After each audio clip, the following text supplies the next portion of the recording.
The views, thoughts, and opinions expressed in the podcast belong solely to the hosts and not the host's past, present, or future employers.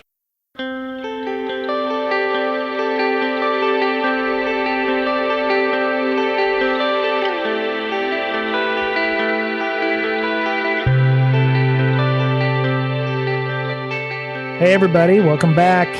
Brian, Mr. Betcher, and Ms. Berlin for Breaking Down Security. Hey. Yeah, so we took a break last week. To be honest, it was a really shitty week between all of the news going on with the various trials happening. We had some of our BreakSec family here lost people. I had a fairly devastating cancer finding out of a family member myself, and it just wasn't a good week. So we appreciate everybody's thoughts and well wishes. We're hopefully feeling better. And of course, this is the day after we found out about Dan Kaminsky, one of I would call him a giant in our industry. A lot of great, heartfelt stories and discussions on Twitter about this gentleman who pretty much, I would say, was one of the big advocates in the responsible disclosure movement, all the way back in 2008 when he discovered the DNS bug that he was famous, or what put him on the map in the InfoSec community. So our thoughts, the BreakSec family's thoughts, go out to Dan Kaminsky and his family, and we hope that they find some peace during this time. So.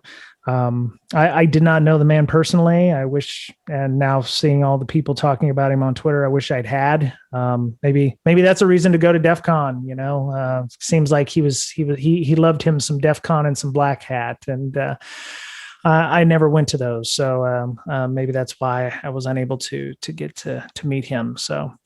So our condolences to Dan Kaminsky's family and friends and relatives and InfoSec family. So, and also in the same vein, one of our BreakSec guests, Spencer Geitzen, a couple weeks ago, also passed away. Don't know why or heard about it. I just heard about it from a mutual friend of ours. He used to work with me at Leviathan, and very talented person. Started working at CrowdStrike about 9 months ago, and he worked on the AWS testing framework Paku. We had him on the show talking about it quite a bit. You can go back, I think, and we'll have a link in our show notes of this show that you can go back and listen to him talk about that. Very passionate blue teamer and pen tester and red teamer. And we're just, it's just weird times we're living in. And it just seems like every person we lose, it just kind of magnifies all that. So, didn't want to bring everybody down, but I just felt like that needed to be said. I know Miss Berlin lost a friend as well, so my condolences to you, Miss Berlin, and hope you're feeling better. So takes time, right? Yeah, time and tide, and it still hurts, but you gotta just remember the good stuff, and it does get easier, I hope. So, but anyway, so I want to go ahead and get on with the show this week. On the heels of a very active news week, there was a story. It kind of got, I don't want to say buried, but there was not a lot of people that heard about it, or maybe didn't understand the ramifications of it. And I wanted to talk about it this week with the group here. So there was a story that came out on the Linux kernel mailing list where he's Greg HK on Twitter. He's one of the kernel developers and had been discussing some patches with University of Minnesota doctoral students, PhD students, and had come to find out that some of the patches that they had introduced into the Linux kernel, one, did not help, and there was some initial thoughts that these were actually deliberately vulnerable patches that were being added to the kernel in an effort to make a point that people aren't doing necessary checks and balances on commits that are being added. We've talked a lot in the past, and I know we've had people from JSOF and other folks on talking about supply chain security issues. The Linux kernel is running in pretty much anything IoT based. If you've got any kind of IoT device out there that you use for voice recognition or authorization, I believe my entertainment center and my Tesla runs on Linux. I do feel like we all have been kind of in just the position, I imagine, if it was like intentional, where that person's head might have been. Right. Well, like I've been telling people for 5 years while I've been working here, putting patches in, that they don't go through the proper procedures, blah, blah, blah. And then just one day you snap, you're like, you know what? I'm going to show them. Right. So, well, yeah, that, maybe not, but it's just, it's the first thing that pops in my head. I'm going to remind everyone to stay on Ms. Berlin's good side, because the power she wields is such that, yeah. So, I do want to bring our guest on, because she has a very interesting point of view on this. When we were talking about some of the academia of it, she said, "Oh yeah, I've set in on some of those," and so I want to invite Paige on. Paige is one of also, in addition to working in academia, she also is one of the moderators of our BreakSec Slack, which you can get a DM and join our community by hitting us up on Twitter at BreakSec on Twitter, or bds.podcast@gmail.com. So Paige, welcome to the show. Thanks. Happy to be here. Cool. You've been in our book club a few times. I know what you do, but maybe you could give people a little background on what it is that you do for InfoSec and security. So I am cybersecurity for a very large K-12 in Texas.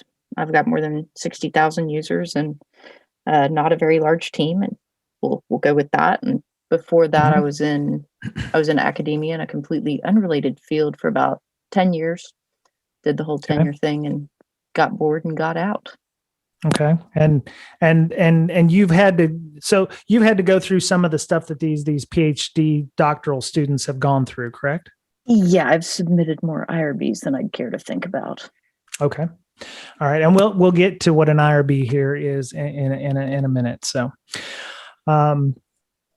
so let me see. So the initial discussion on the Twitter or the Linux kernel mailing list goes from Greg HK, and he says, you and your group have publicly admitted to sending known buggy patches to see how the kernel community would react to them, and published a paper based on that work. Now you submit a new series of obviously incorrect patches again. So what am I supposed to think of such a thing? They were obviously not created by a static analysis tool that is of any intelligence, as they are all the result of totally different patterns, and all of which are obviously not even fixing anything at all. What am I supposed to think here, other than that you and your group are continuing to experiment on the kernel community developers by sending nonsense patches? This came out a couple days after the one of the students, Aditya Paki, had asked him to cease and desist in making accusations that were bordering on slander, and said that the patches that they were sending were part of a new static analyzer tool that they had written. So here's what I'm. When I first proposed this to Miss Berlin, Mr. Betcher, and we brought Paige in, my first thought was, yes, we're going to nail these people to the floor. How dare they submit, supply chain attack. And I was walking around yesterday even, and I started thinking about these folks, and I'm like, how often do developers knowingly or unknowingly, in this case, put vulnerabilities into the Linux kernel?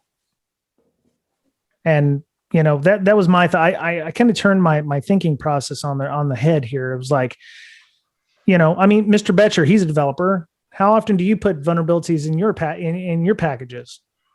Well, No, you have to separate. I don't mean to. Yeah. Okay. Yeah, I understand. You have to separate unknowing from knowing. Right. I never knowingly do it. Right. Unknowingly, I mean, whenever there's a patch, somebody unknowingly puts something in there that, most of the time was a bug or could have used some enhancement of some sort, right? If you think about it that way. So, I mean, was this unknowing, or did they try to see if the Linux kernel was vulnerable by knowingly put something in? Well, so the way I understand it, they actually submitted 190 patches to the Linux kernel for various things. You can go and read the discussion. I believe there's a separate discussion that highlights just the changes and fixes that are having to be pulled out of the list. There was a discussion or talk that some of these deliberately vulnerable patches did make it into the stable kernel and will have to be fixed in 5.13. So they knowingly deliberate. Right. And their white paper, which there's a link in our show notes to their white paper, also mentioned the fact that we're going to introduce some use after free bugs that are, going to be added to the kernel. They took a specific vulnerability type and added it to the kernel. So they added additional vulnerabilities as if it wasn't already vulnerable enough to the kernel. So yes, you're right, Mr. Betcher. There's a difference between unknowing and being deliberate in adding those things and doing it in such a way as to not disclose that there were actually vulnerabilities in there. So Paige, you work in academia, and you have been for the past 15, 20 years. You've probably been involved with some software development at some point. I mean, what is your take on all this? So I haven't really done software development, but I've done a lot with IRB, and I've dealt a lot with people who did not think that what they were doing should be subject to IRB. Mm-hmm. And my first take on it was, this is what the hell is going on here? This is deception. That's pretty much automatic full board IRB review. Right. I understand how they could think that there was no human involvement here because we're just dealing with people over the internet. And that's not a real person in some ways. Right. So I want to back it up a little bit for those that are not in academia. What is an IRB?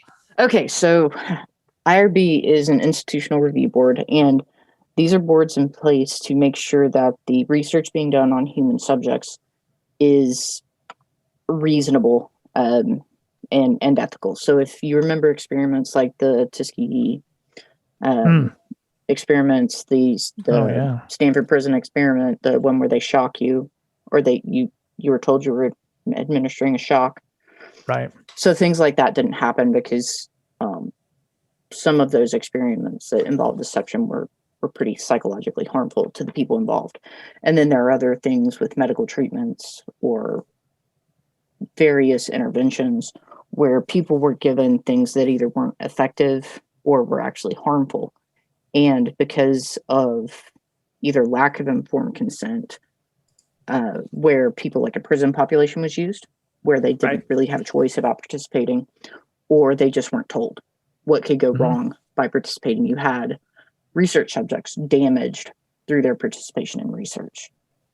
So IRB boards were put in place for specific types of research. Generally, universities make all of their human subjects research go through an IRB, but only certain types are technically required to, like nationally funded stuff. So if you were a student at a university doing human subjects, you may not have to go through that review board. You probably should, but you may not have to if you aren't funded. Right. And so it's a group of people that generally draws from the university. There's typically at least one community advocate. And if you are at some place that does a lot of research involving prisoners, you'll have typically representation from the prison system and a prisoner advocate to make sure that that population isn't being taken advantage of. you aren't going to have an expert on the panel for every type of study you review. And that's Right. where something like this, if it was reviewed prior to being carried out, at first glance, depending on how the proposal was written to the board, it could have looked to the person reviewing it, because an exempt proposal typically is going to go to the committee chair and maybe one other person for review to say yes or no to this is exempt. Okay. Depending on what you put in there, it can really sway that one way or the other. Okay. So we did quite a bit of talking before the show, talking about this stuff, and it what is the process, and of course we're drawing on your experience at your institution for your IRBs. I don't know if University of Minnesota follows the same process, but what does it take to actually do that? Is there a process? How long does this process take? What does it look like in terms of, I mean, are we talking like a CFP, like you're trying to, send to Black Hat with an abstract? That's a good analogy for it. Every university and every board is going to do it a little bit differently. Typically, you have at least two types. You would have exempt and a full board review. A lot of places add an expedited review, where if you have more than minimal risk, but not something that is subjectively great risk or beyond what would be considered minimal, that would go to full board.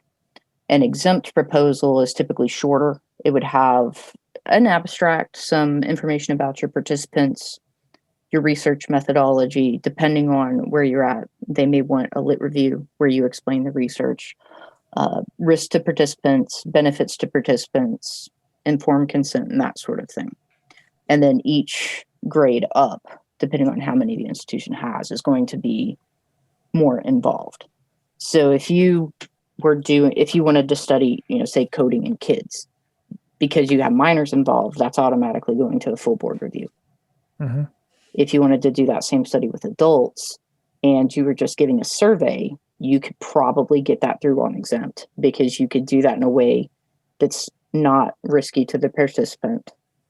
But ideally, you would probably be asking that each person to consent to participating in the research, because involving people in research without telling them is generally frowned upon.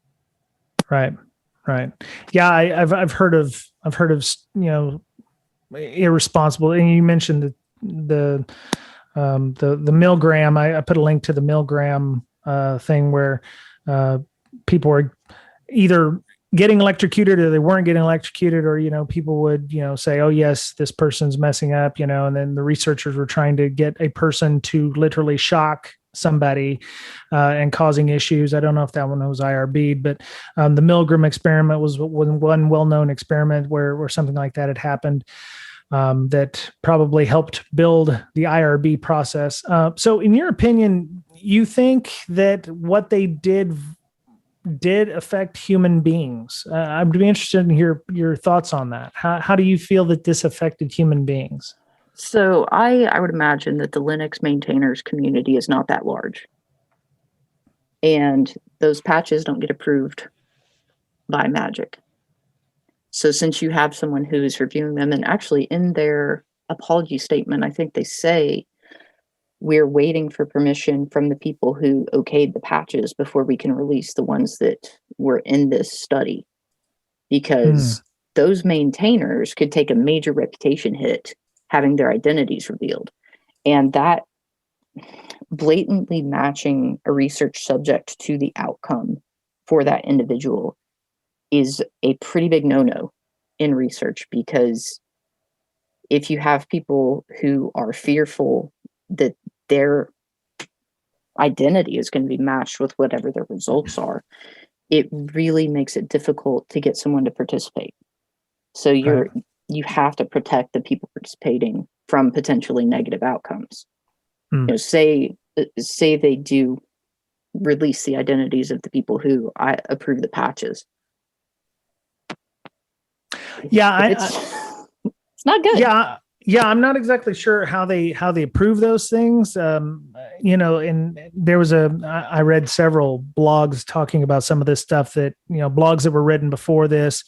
It's an interesting idea on the trust model involved here. People trust because of the domain the email is coming from, or people trust because they know this person, and it's interesting. Miss Berlin, you're shaking your head here, but so how building trust is a weird thing, especially, one of the biggest, ha-has I have is I don't believe in cryptocurrency, because it's like, oh, it's so easy to just, make off with $500,000 worth of Bitcoin. Well, we trusted coin, we trusted these places to take this money because, they told us, what we wanted to hear. And, one of the things I was like, well, did they build up this trust with the Linux kernel developers to the point where they felt like they could, take those without any issues? Ms. Berlin, what were your thoughts on all this? I had one and I completely forgot because you went, oh gosh. Well, how many? Sorry. So I'll weigh in. How many did these guys submit at one time? I mean, if it was just one patch, it probably would have gotten scrutinized a lot more. Would you say 120? Right. There are 190 patches that have been done. And let me see, they're looks like over a 2-day period, according to this. So that's just overwhelming for even a group of people to go over thoroughly and find everything, even if it was deliberate. And especially if they're, legitimate with their whole, they wrote their own software to do the,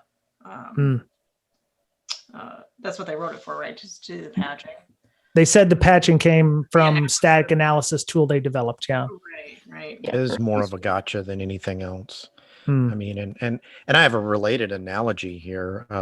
When you talk about the review boards, I mean, there was a scientist and he was a doctor actually doing research to treat people. And I forgot what the condition was. Apologies for that, because it was maybe 5 years ago I read this, but he basically was commissioning this study, and a team of doctors would review what he was doing. So what he did was, to treat these people, he took half of them, treated them in the hospital, and the other half, he said, well, just stay home, treat you at home, by yourself. Mm-hmm. And basically the study showed that people in the hospital had a greater rate of living, and the ones at home had a greater mortality rate. And so he was in the middle of the study. He showed the results so far, and the review board said, you got to stop this study. This is immoral. These people are dying by not allowing them to go to the hospital. The problem was he had switched the results. Actually, the people going to the hospital had a higher death rate. So, there's one case where maybe, a review board may be having the wrong information, or maybe bias in some way, things like that. Mm-hmm. I just thought it was interesting. Okay. Yeah, Ms. Berlin. Oh, sorry, Paige, go ahead. I was going to say, for something like that, where you have very real consequences such as death, studies like that would be reviewed periodically, because if you have one group that's outcome is significantly better than the others, it's unethical to continue. And there comes a point where you basically have to say everybody needs this particular intervention, and it shouldn't matter which one it is. The board reviewing it should choose the better one. Right. There were 190 fixes, and a good majority of them were like, oh, damn it. I just had the link here. Where did I put that? So it was like, they were all over the place. There was like Nouveau patching, because, it's got fix reference count link in VFIO-MDev, or fix several reference count leaks, and in some ways, I don't know if they put the name in to fix that. And they actually introduced something else, so it made it look like, oh, well, here's a fix for a specific vulnerability, and we're introducing something else on the side. But yeah. poor naming, or like they mistracked something and it didn't, since there was so much in there. I mean, they just messed up. Yeah. So there's a link in the show notes to lore.kernel.org, which has the Linux kernel mailing list for all of the reversions that they're having to do. Right now, the biggest problem that they're having is trying to figure out whether or not to keep or to revert 190 fixes. Some of them are like, oh yeah, we need to go ahead and do that, or oh, we don't see any real benefit to keeping this in, or so they're spending additional time that, I mean, and this is an opportunity cost. It's like they could have been working on something else, ideally and hopefully securing something else or making sure that something is a little more secure, than trying to figure out whether or not they need to pull out 190 patches that were put out. So let me see. I really have a problem with how we generate trust in the open source community, and just it. I mean, I follow people on Twitter all the time, and I only know them from their Twitter handles. Sometimes I don't even know what they look like. If if I didn't have my picture in my Twitter handle, why do you know to trust me? Is it because I have a podcast? Because that's an awful example of trusting me because I have a podcast or whatever. I mean, people put a lot of trust into just random internet stuff. I mean, Linux has been around forever. Granted, yeah. Right? It's got a reputation, just like Bernie Madoff did. Or a blue check mark. Oh wow, blue check mark. Yeah, Number of exactly. followers. Number of followers. Right. And I mean, it's just really weird how we decide, things are trustworthy or not. And it all just seems arbitrary. And, I mean, at least with things like PGP, you had to, back in the day before you could sign them remotely, they had key signing parties where everybody did get together and they had drinks and stuff. And it was not weird not the key sharing parties, key signing parties. What? Shut up, Ms. Berlin. Well, they had those too. Maybe, yeah. If you combine the two, great. No, not a great night. That's a Not thought. great night. Oh my hell! But the whole idea historically was, these people, you see them face to face, you shake their hand, and then it's like, oh yeah, I trust that guy. I know him, or she's pretty awesome, or whatever. Stop laughing, Ms. Berlin. It's the same beginning to both parties. Oh God. Jesus. Oh man. Okay, I'm done. No, yes, you are. No, I mean, but so I mean, there was some really hinky things in here too. Paige, you had mentioned before the show that this IRB thing is very political, and that it is recommended that if you are in the university system and you don't have tenure, that you don't volunteer for these things because they can bite you in the ass politically. It's more like you screw the people below you, or you screw your colleagues, and one day they'll be working for you, or you'll be begging for them for money. How is it really that bad in this academia? Everything in academia is political. It's one of those, the backstabbing, everything is so high because the stakes are so low, or however that saying goes. But so IRB has two big strikes against it for somebody who's pre-tenure. So in pre-tenure world, a lot of times as an assistant professor, which is what the supervising prof was in this case, which I feel really bad for the guy. You can be let go fairly easily, and a lot of your time has to be dedicated to publishing enough to be acceptable to your university. IRB takes a lot of time. To read a research proposal for something outside of your area of expertise and understand it sufficiently to ask the questions to know what's missing is difficult. Mm-hmm. Asking follow-up questions, because it delays the review time, is often a little frowned upon. Yeah, it's not, it's encouraged technically, but it's also problematic because if you're reviewing a grant application and the grant has to get to IRB approval now so it can be submitted and approved, that can get really dicey. especially if you, as an untenured prof, are reviewing for somebody who is tenured. So you've got the time, you've got the politics, and it's and the key thing you rough. said was outside of your expertise. Is that the Yeah. case most of the time? So typically on an IRB board, you've got members of the university committee, and they will draw them from each university area. But just because you work in a department does not mean you have a remote understanding of the person next door's research. So my area was exercise science, and I was applied stuff, and I looked at biomechanics and that sort of thing. I had colleagues who worked on mitochondrial research.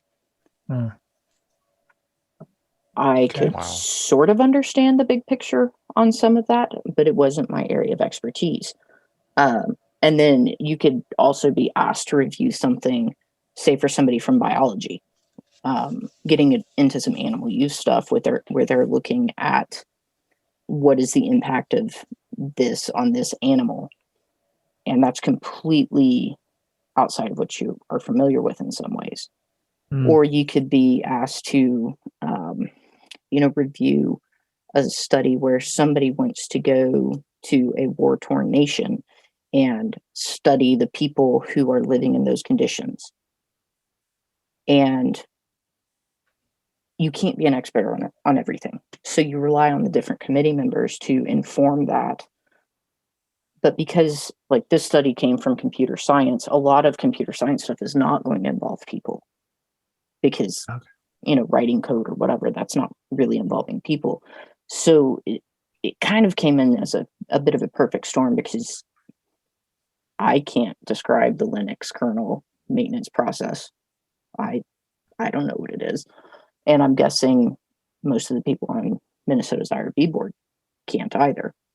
And without having some background there, it's hard to review it. And the time to get the expertise in the background there may have pushed this study, even though it sounds like it was submitted afterwards, past their point of no return. Because typically IRB boards are only going to meet like once a month. So if you have something needing full board review, you have to hope it gets on the docket for that month's review. And if they've got 2 hours scheduled for the meeting and you are unlucky and you are proposal number 3 and the first 2 both take an hour, you just got bumped a month. And I've seen IRB deliberations take an entire meeting where we only talked about one proposal. Oh, wow. So you get huge backlogs. How contentious do those things get? They get feisty.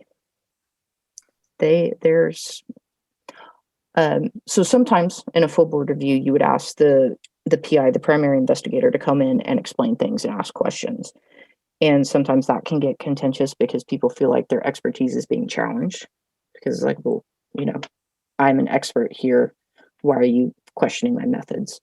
Right. And it can sometimes get a little bit heated between IRB members. So if there was an exercise study and somebody says this is no more than minimal risk, and I have somebody from another department who's not familiar with exercise, doesn't understand what minimal risk in that world means, I may end up arguing with that person about, no, this study meets the definition for minimal risk in this study. It's unlikely to hurt someone given the participant constraints we have. And this other person is saying, no, you're asking someone to walk on a treadmill that can be deadly. So it's like, well, okay, yeah, on face value, walking on a treadmill can be deadly. Right. But realistically speaking, in this case, it's not because XYZ. And that makes sense. There can be some very spirited debate about those things. Now, is the hope to get just a well-rounded review board, or is that not really something that's thought about? I just think, it might not be like, your specific area of study, but you may know about a tenth of it really, really well. Is it like, do they try and get all of so they draw, your board is going to come from typically so university typically has like colleges that are subsets. So you would draw people from each college that would hopefully cover the gamut. Okay. And then kind of the other potential issue there is when your IRB board meets, you may not have all your members. So if I was on the board and I knew that somebody from my college had a study coming up, it's kind of expected. You need to make sure you're at this meeting because if there are questions, they're going to be asking you about it. And the same thing for all colleges, but it's not unusual to go to an IRB board where you've only got about half of the people there or whatever you need for the quorum at the time. So even though you've got that well-rounded base, there's no guarantee that the people who best understand the material are going to be at the meeting where it's discussed. Yeah. Yeah, you had mentioned that it's like worse than jury duty. For those of you not in the US, jury duty is something that people actively try to get out of because it's tedious as shit and usually requires you to sit for long hours in a courtroom, which now is no longer the case. Everything's on Zoom, but it's usually one of the $5, don't you, a day? Ooh, that $5 is whole true. dollars. Yeah, great. It almost covers getting there. Yeah. And then, if you get stuck on a 3-week or, however long trial, you get to suck that up, and some employers don't actually pay you for jury duty or, you're required to do your work after the fact. So, luckily the only time I've ever been called, I didn't have to worry about that, but yeah. If you have a grant, Paige, you're not going to be sitting on the IRB if you actually have a grant that's going to go through that IRB, right? Right. So if you have if a proposal comes through that you are on in any way, whether as a primary investigator or a co-investigator or anything, you would have to excuse yourself from voting to approve or disapprove or amend or whatever that proposal. And the same would be true for a faculty sponsor. So if I had a grad student putting up a paper, I could not vote on it. I might be in the room for deliberations to be asked questions. Right. But depending on what it is, I might even be removed from that. Right. You'd have to abstain from voting or your vote wouldn't matter even if you voted. So it sounds okay. Yeah, you abstain. All right. So one of the other things that I had noticed was that there were several papers that the one of the researchers deleted out of their university folder, and thanks to the Wayback Machine gods, somebody had made made it possible to archive those. So there are a couple of links in our show notes to archive.org to something called clarificationshc.pdf and one called crix.pdf. I'm sure there's probably others, but I don't know what the names of those are. I think I got these off of mailing list or something, Zach Whitaker's mailing list or something. But so the one that was dated, or the one clarificationshc.pdf dated 15 December 2020, clarifications on the hypocrite commit work FAQ. I don't know if this is something, they said that there was a paper that had been accepted to the IEEE in 2021, something called S&P. I don't know what that is. They said it got quite a bit of pushback, and I do believe I had heard somebody mention on Twitter that this had come up before back in November or December timeframe, which I think is the reason I reached out to Paige and said, "Hey, come on." But so they outline it in these 4 pages. They said, we carefully designed the experiment to ensure safety and minimize the effort of maintainers. And it says, step 1, we employ a static analysis tool to identify 3, quote, immature vulnerabilities in Linux and correspondingly detect 3 real minor bugs that are supposed to be fixed. The immature vulnerabilities are not real vulnerabilities because one condition, such as a freed object, is still missing. The immature vulnerabilities and 3 minor bugs are independent but can be related by patches to the bugs. I'm a little fuzzy as to what that means. It's like they wanted to find bugs that aren't real bugs, but they wanted to fix those non-real bugs or something like that. Yeah, it sounds very like FAQ like and real simple, but then anyway, so step 2, we construct 3 incorrect or incomplete minor patches to fix the 3 bugs. These minor patches, however, introduce the missing conditions of the immature vulnerabilities. So at the same time, we prepare 3 other patches that are correct or complete the minor patch. So okay, so if they find a vulnerability in the kernel, they're looking at A, B, C, D as the criteria. So there's a vulnerability in the kernel that it has A, B, and D. So they send a patch that includes a fix, but also adds the condition to the original bug. So they get A, B, C, and D and make that a complete bug, is what it sounds like. And then they prepare a real patch that fixes the original bug. So the original patch. And then they said, step 3, we send the incorrect minor patches to Linux community through email to seek their feedback. And then, okay, which is good. Then step 4, any maintainer of the community that responds to the email indicating looks good, quote unquote, we immediately point out the introduced bug. So we immediately point out that, hey, we screwed you. In this case, we introduced a bug and then request them to not go ahead and apply the patch. At the same time, we point out the correct fixing of the bug and provide our proper patch. And all these are unknowing participants. This is some Linux dev out there is like, oh yeah, this looks good. I'm going to go ahead and patch that, and then like, it's best. My bad. Don't commit that. Oh. Shit. Well, and to be fair, that's what you're supposed to do in research involving deception. You're supposed to tell the people. But that kind of, to me, demonstrates that they knew there was some deception going on, which kind of screams this is human research. Right. They knowingly deceived. Yeah, they did a social engineering bit on the Linux devs by giving them the carrot with the pill inside. And then the dev eats the carrot and becomes a rabbit or something. I don't know.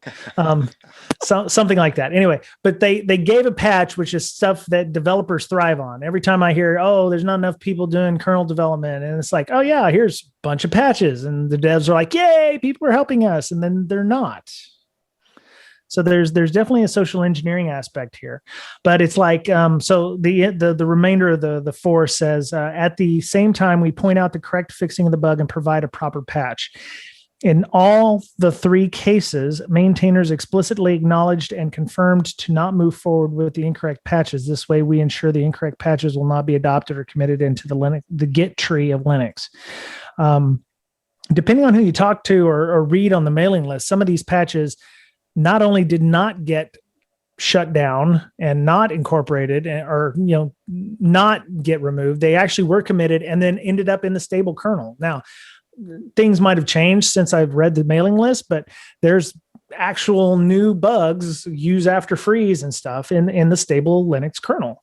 If it has changed since we've posted this on the 25th or 26th of April 2021, I apologize, but just letting you know.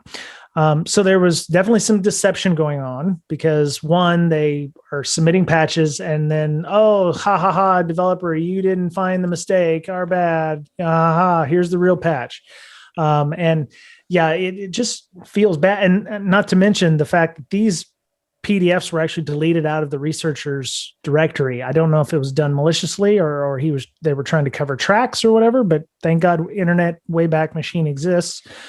Because there's a lot of additional information here that could have been done. They said, was this human research? We do not consider this human research. The project studies issues with some of the patching process instead of individual behaviors. I disagree with that.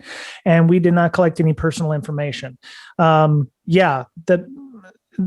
had to do was ask what the patching process was. And individual behaviors, I would say, depends on the developer. Some developers would sit on the patch. Some developers don't want things being added.